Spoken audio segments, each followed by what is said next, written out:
Bienvenue dans Grâce Divine, bienvenue à toi qui es connecté à l'Académie ce soir. J'espère que tu vas bien. Notre mission est tout simplement de faire du bien aux familles. Notre mission est d'apporter, de contribuer à l'épanouissement, à la restauration des familles dans le monde entier. Alors ce soir, nous allons aborder le thème intitulé Le rôle des saints ministères bibliques, le rôle des saints ministères bibliques. Il faut savoir qu'il y a plusieurs autres ministères, mais ce qui nous intéresse ici, c'est vraiment les saints ministères qui sont clairement énumérés dans la Bible. Et chaque enfant de Dieu, si tu es un enfant de Dieu, en principe, tu es appelé à ne serait-ce que exercer dans l'un des ministères pendant ta vie terrestre. Alors, nous allons d'abord définir le ministère. C'est quoi un ministère?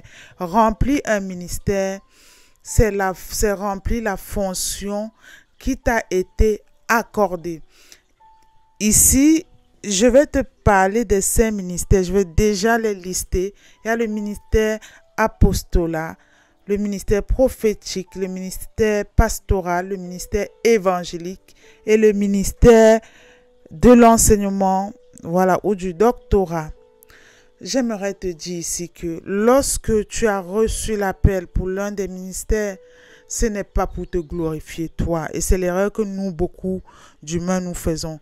C'est avant tout pour glorifier le trône de Dieu, pour rendre gloire à Dieu et pour manifester l'amour de Dieu.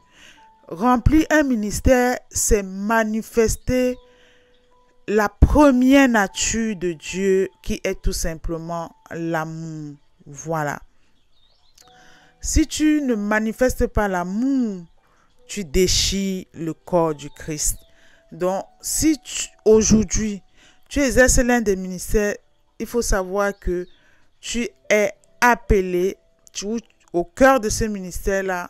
Tout ce que tu dois faire, c'est remplir, manifester la première nature de Dieu qui est l'amour. Alors, je vais te parler des 5 rôles, donc en fait des rôles de chaque ministère. Le premier ministère qui est le ministère apostolique. Il faut savoir que ceux qui sont là à l'intérieur de ce ministère, qui exercent dans ce ministère, ce sont les architectes de Dieu. Ce sont eux qui assurent les fondements dans l'Église qui est le corps du Christ. Le deuxième ministère prophétique, si tu es un prophète, il faut savoir que les prophètes, ce sont ceux-là qui, à travers les visions du Saint-Esprit, en fait, annoncent des choses qui peuvent arriver. Et ne deviens pas prophète qui veut et ne s'auto pas prophète qui veut. C'est pour ça que vous allez voir beaucoup de gens en ce temps de la fin, beaucoup de gens s'autoproclament prophètes. Mais le problème est que lorsque tu t'autoproclames prophète ou tu dis tu es prophète, le territoire dans lequel tu vis, il faut savoir que tous les démons de ce territoire vont venir te tester pour vérifier effectivement si c'est Dieu qui t'a appelé. Et si c'est toi qui t'as appelé tout seul, il faut savoir que tu vas être combattu, tu vas être mordu, tu vas être attaqué. C'est toi qui aurais cherché. Parce que ce ministère-là, c'est vraiment Dieu qui désigne le prophète. C'est pas le prophète qui se désigne, qui s'autoproclame. Voilà. Maintenant, le troisième ministère, c'est le ministère évangélique.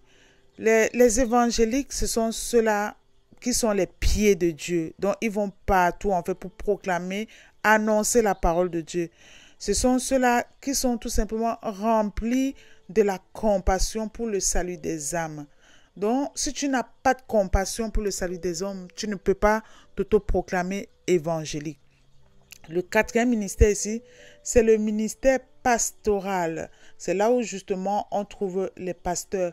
Ce ministère, en fait, à l'intérieur de ce ministère, les pasteurs sont tout simplement les bergers qui prennent soin des brebis. Voilà. Et ils doivent être remplis d'amour.